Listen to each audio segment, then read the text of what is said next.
Hi guys, good morning. কেমন আছো তোমরা সবাই? ওয়েলকাম তোমাদের নতুন একটা ব্লগে। সকালবেলা ঘুম ভাঙার পর থেকেই দেখছি অঝোরে বৃষ্টি হয়ে চলেছে। সেই যে কালকে রাতে বৃষ্টি স্টার্ট হয়েছিল, এখনও সেই একইভাবে বৃষ্টি হয়ে যাচ্ছে। বাইরে তো বৃষ্টি পড়ছে, আর আমি এখানে রেডি করছি আমাদের আজকের ব্রেকফাস্টে আজকে আমরা খাবো মুড়ি। দাঁড়াও, মুড়িটা না আগে সুন্দর করে মেখে নিই। মুড়ি একটু সুন্দর করে মাখা না হলে ঠিক খেয়ে মজা আসে না। আর আমি আজকে এই বাঙালিয়ানা চানাচুরটা দিয়ে মুড়ি মাখছি। এটা আমি বাড়ি থেকে নিয়ে এসেছি। আর সাথে একটু কাঁচা লঙ্কা, একটু পেঁয়াজ, আর দিয়েছি একটু শসা। সর্ষের তেল দিয়ে খুব সুন্দর করে মুড়িটাকে মেখে নিচ্ছি। এটা তো হলো আমাদের বাড়ির মুড়ি মাখা, কিন্তু কোন মুড়ি মাখা খেতে সবচেয়ে টেস্ট বলো তো? ট্রেনের মুড়ি মাখা খেতে। বাড়িতে হাজার চেষ্টা করেও ওদের মতো মুড়ি কিছুতেই মাখা যায় না। ওরা যে মুড়িতে কী দেয়, এত টেস্ট হয় খেতে। যাই হোক, বাড়িতে যেটা মেখেছি সেটাও যথেষ্ট টেস্টি। এখন নিয়ে খেয়ে নেওয়া যাক। ব্রেকফাস্ট করতে করতে হঠাৎই লক্ষ্য করলাম ফ্রিজের নিচটা দিয়ে না কেমন একটু নোংরা জল বেরোচ্ছে। আসলে কারেন্ট নেই তো, ফ্রিজের যে ডিপার পার্টটা সেখানকার বরফটা গলে গিয়ে এরকম নিচ দিয়ে জল বেরোচ্ছে। যাই হোক, এগুলো ক্লিন করে নিই। আর কারেন্ট নেই, আমি মশলাও বানাতে পারছি না। এদিকে আমার রান্নার প্রিপারেশন অলমোস্ট রেডি হয়ে রয়েছে। চালটাকে ভিজিয়ে রেখেছি, আজকে একটু পোলাও বানাবো। আর পোলাওয়ের সাথে আজকে বানাবো আলু পনিরের একটা সবজি। সমস্ত রেডি করে রেখেছি, এখন শুধু কারেন্টের জন্য অপেক্ষা করছি। কারেন্ট আমাদের চলে এসেছে। কারেন্ট আসার পরই না আমি আগে স্নানটা করে নিয়েছি। স্নান টান করে চলে এসেছি রান্নাঘরে। পোলাওয়ের জন্য জল আমি বসিয়ে দিয়েছি, আর কিছু গোটা গরম মশলা নিয়ে আমি পোলাওয়ের জলে দিয়ে দিচ্ছি। জলটা ফুটতে থাক, ততক্ষণে আমি চালটাকে ভালো করে ভেজে নিই। কড়াইতে বেশ কিছুটা ঘি দিয়ে দিচ্ছি। গোটা পোলাওটা আমি ঘিতেই বানাবো, এক্সট্রা করে আর সাদা তেল দেবো না। আর পোলাওয়ের চালটা আমি আধ ঘন্টা মতো জলে ভিজিয়ে রেখেছিলাম। তারপরে জল থেকে তুলে জল ঝরানোর জন্য রেখে দিয়েছি। ঘিটা গরম হয়ে গেছে, আমি আগে কাজুগুলোকে ভালো করে ভেজে নিই। কিশমিশটা এখন দিচ্ছি না, কাজুটা তো ভাজতে একটু টাইম লাগবে। কিশমিশটা এখন দিলেই পুড়ে যাবে। কাজুটা সুন্দর লাল লাল হয়ে গেছে, এখন চালগুলোকে দিয়ে দিই। আজকে আমি মিষ্টি মিষ্টি পোলাওটাই বানাবো, কাজু কিশমিশ দিয়ে, যেটা একটু মিষ্টি মিষ্টি হয় সেই পোলাওটা। আমি এর জন্য আজকে নিয়েছি একটু বাসমতি রাইস, কিন্তু এখানে যদি গোবিন্দভোগ চাল হতো না, পোলাওটার টেস্ট আরও বেড়ে যেত। এখানে আমি অত ভালো গোবিন্দভোগ চাল পাই না, এর জন্য আমি বাসমতি রাইস দিয়েই করি। এইটা দিয়েও বেশ সুন্দর খেতে হয়। চালটাকে আমি ভালো করে ফ্রাই করে নিচ্ছি, তাহলে চট করে চালটা ভেঙে যাওয়ার সম্ভাবনা থাকবে না। চালটা সুন্দর করে ফ্রাই হোক, ততক্ষণে আমি পনিরটা কেটে নিই। আজকে না সুধার ওই পনিরটা আনেনি, আজকে খোলা পনির এনেছে। ওই দোকান থেকেই এনেছে, কিন্তু খোলা পনির। কিন্তু আমার যেন কেন মনে হচ্ছে এই পনিরটার টেস্টটা হয়তো বেশি ভালো হবে। পনিরটা কাটতে গিয়েই মনে হচ্ছে পনিরটা খুবই সফট। যাই হোক, রান্না করার পরই বোঝা যাবে এটা আসলে কেমন খেতে। আর এই পনির কাটতে না বড় মজা লাগে। ছোটোবেলায় যখন বাড়িতে পনির আসতো, এই কাজটা করার জন্য আগে দাঁড়িয়ে যেতাম, কিন্তু মা কোনোদিনও ভরসা করে দিত না। আসলে খুব শান্ত ছিলাম তো ছোটোবেলায়, এই জন্য। যাই হোক, চালটা আমার এখানে খুব ভালোভাবে ফ্রাই হয়ে গেছে। কিশমিশগুলো এবার দিয়ে দেব। সমস্ত কিছুকে খুব ভালো করে একবার মিক্স করে নিচ্ছি। আর ওদিকে জলটাও আমার ফুটে না একদম রেডি হয়ে গেছে। এবার আস্তে আস্তে জলটা ঢেলে দেবো। জলটা আমি ভালো করে মেপেই তারপর ফোটাতে বসিয়েছিলাম, কিন্তু প্রথমেই না একবারে গোটা জলটা আমি ঢেলে দেব না। কিছুটা দিয়ে আগে ভালো করে মিক্স করে নিই, তারপরে বাকি জলটা মিশিয়ে দেব। জলের মাপ তো আমরা সবাই জানি, যেটুকু চাল নিয়েছি তার ডবল জল নিয়ে নিয়েছি। জলটা আমার মাপ মতো দেওয়া হয়ে গেছে। এবার পরিমাণ মতো নুন আর চিনি দিয়ে দেবো। 3 চামচ মতো চিনি আমি এখানে দিয়ে দিয়েছি। আমার মনে হয় না আর লাগবে, বেশি মিষ্টি হয়ে গেলে আবার খেতেও ভালো লাগে না। যাই হোক, খুব ভালো করে নুন চিনিটাকে মিক্স করে নেব। আর এখানে একটু আদার রস দিয়ে দেব। আদার রস দিলে না টেস্ট আরও বেশি ভালো হয়।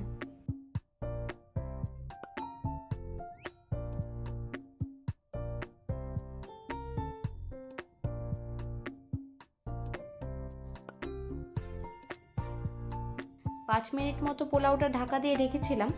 এখন খুলে আরেকবার ভালো করে মিক্স করে নিচ্ছি। দাঁড়াও, একবার চেক করে দেখি।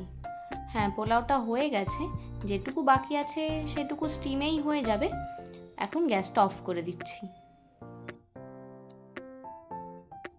পোলাও তো আমাদের রেডি হয়ে গেছে, ওপর দিয়ে আমি একটু গরম মশলার গুঁড়ো ছড়িয়ে দিচ্ছি। তারপরে একবারে ঢাকনা চাপা দিয়ে কিছুক্ষণ রেখে দেব।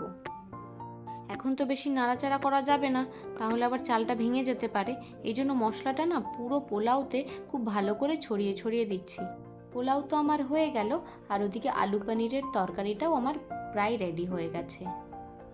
কিছুই না, আজকে আদা জিরে বাটা আর একটু টমেটো আর আলু দিয়ে প্লেন পনিরের ঝোল করেছি। অনেক দিন এটা খাওয়া হয় না, তাই আজকে এটাই বানালাম। আর পনিরটাও আমার এখানে রেডি হয়ে গেছে। নামানোর আগে দিয়ে দিচ্ছি একটু গরম মশলার গুঁড়ো। আর আগের দিন যে কসুরি মেথির প্যাকেটটা এনেছিলাম, সেই মেথিটাই একটুখানি হাতে ক্রাশ করে ওপর দিয়ে ছড়িয়ে দিচ্ছি। ফ্লেভারটা অসম্ভব ভালো আসে। যতক্ষণে আমার পনিরটা রেডি হচ্ছিল, পোলাওটাও ততক্ষণে একদম সেট হয়ে গেছে। ঢাকনা খুলতেই কি অসম্ভব ভালো গন্ধ, গন্ধেই আমার অর্ধেক খাওয়া হয়ে গেল। যাই হোক, ঢাকনা দিয়ে রেখে দিই। আশিসের আসতে আজকে একটু লেট হবে, ঘড়িতে আজকে অলমোস্ট 3:30 বাজে। ওর জন্য ওয়েট করি, ও আসলে একবারেই খাবো, ততক্ষণ আমি রান্নাঘরটা ক্লিন করে নিই। বেলা তো আজকে অনেকটাই হলো, আমার না আজকে একটু খিদে পেয়ে গেছে। ঠাকুরকে আজকে প্রসাদে দিয়েছিলাম একটু লাড্ডু, সেটাই বসে বসে একটু খাচ্ছি। শেষের আজকে আসতে অনেকটাই লেট হয়ে গেল, প্রায় 4:15-20 মতো বাজে এখন।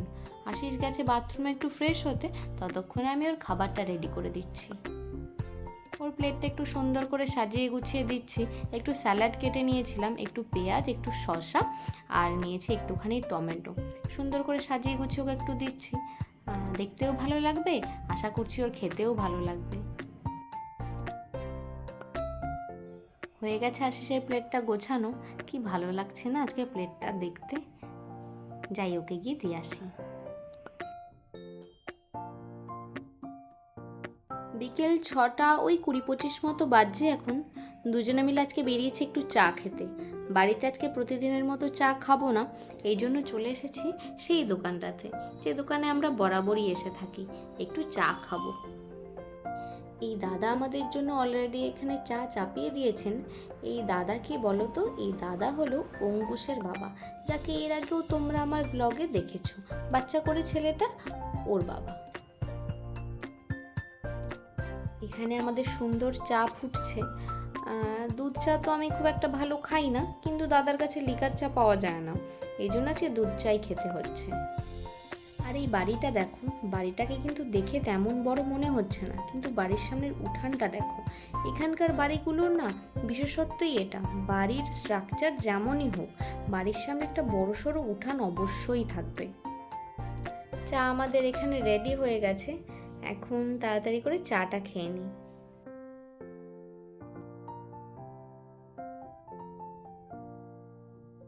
যেহেতু চা আজকে বাইরে খেয়েছিলাম, চা খাওয়ার সময় তো আর দুধটা ফোটানো হয়নি, সেই জন্য চা খেয়ে এসে ভাবলাম দুধটা ফুটিয়ে নিই, এই জন্য দুধটা ফোটাতে বসেছিলাম। কিন্তু দুধটা গ্যাসে বসিয়ে আমি তো আবার লাপাতা হয়ে গেছিলাম। আর দেখো তার ফল, কি অবস্থা আজকে। আশিস ভাগ্যিস রান্নাঘরে এসেছিল, তাই দেখতে পেলো, নাহলে তো আজকে পুরো সর্বনাশ হয়ে যেত। বর ভালো বলে বেঁচে যাস, তো বর মার তো মার খাওয়া বরের হাতে, তবে তুই শুধরাবি। চল। সত্যি করেই ভালো মানুষ বলেই আমাকে ছেড়ে দিচ্ছে, নাহলে প্রতিদিন এরম দুধ নষ্ট করা কে সহ্য করবে বলো তো? আর এসব তো উচিতও না, কিন্তু আমার যে কি হচ্ছে, আমি দুধ বসালেই ভুলে যাচ্ছি। কালকেই তোমাদের সাথে গল্পে গল্পে বলছিলাম যে চা খেতে এসে আমি দুধটা ফুটিয়ে নিই, কারণ অন্য সময় বসালে আমার মনে থাকে না। আজকেও সেম হলো, অনেকটা দুধ নষ্ট হয়ে গেল, খুব খারাপ লাগছে। যাই হোক, কী করবো এখন, ডিনার করে নিয়েছি, এখন করতে বসেছি একটু হাতের পরিচর্যা। সারাদিনের সমস্ত কাজ কর্ম সব কিছুই তো এই হাতের উপর দিয়েই যায়, এই জন্য আমার কোথাও গিয়ে মনে হয় যে আমাদের মুখের পরিচর্যা বা চুলের পরিচর্যার সাথে সাথে না আমাদের হাতগুলোকেও সমানভাবে গুরুত্ব দেওয়া উচিত। কিছুই না, খুব সাধারণ কয়েকটা স্টেপই আমি ফলো করি, আমি একটু বাটিতে গরম জল নিয়ে নিয়েছিলাম আর তার মধ্যে একটুখানি শাওয়ার জেল দিয়ে দিয়েছি। আমার কাছে এখানে প্রপারলি কোনো ব্রাশ নেই হাত ক্লিন করার জন্য। আমার কাছে এক্সট্রা কিছু টুথব্রাশ ছিল, সেখান থেকে একটা নিয়ে নিয়েছি। দিয়ে ভালো করে গরম জলে হাতটাকে কিছুক্ষণ ডুবিয়ে রেখেছিলাম, তারপর ভালো করে হাতটাকে একটু ঘষে নিলাম টুথব্রাশটা দিয়ে। আমার নখটার শেপটা একটু নষ্ট হয়ে গেছিলো, সেই জন্য নখটা ফাইলার দিয়ে একটুখানি শেপ করে নিলাম। হাতটা আমি প্লেন জলে খুব ভালো করে ধুয়ে নিয়েছি। এরপর হাতে একটু বডি লোশন নিয়ে পুরো হাতটাতে ভালো করে মেখে নিলাম। বাস হয়ে গেল হাতের পরিচর্যা। সারাদিনের কাজের মাঝে আমার মনে হয় না নিজের জন্য কিছুটা সময় বের করা উচিত, নিজেকে ভালো রাখার জন্য, নিজেকে সুন্দর রাখার জন্য। আমি যদি ভালো থাকি তবেই হয়তো আমি গিয়ে কাউকে ভালো রাখতে পারবো। যাই হোক, সবাই সুস্থ থেকো, ভালো থেকো। আজকের ব্লগটা এই পর্যন্তই থাকছে, দেখা হচ্ছে নেক্সট ব্লগে।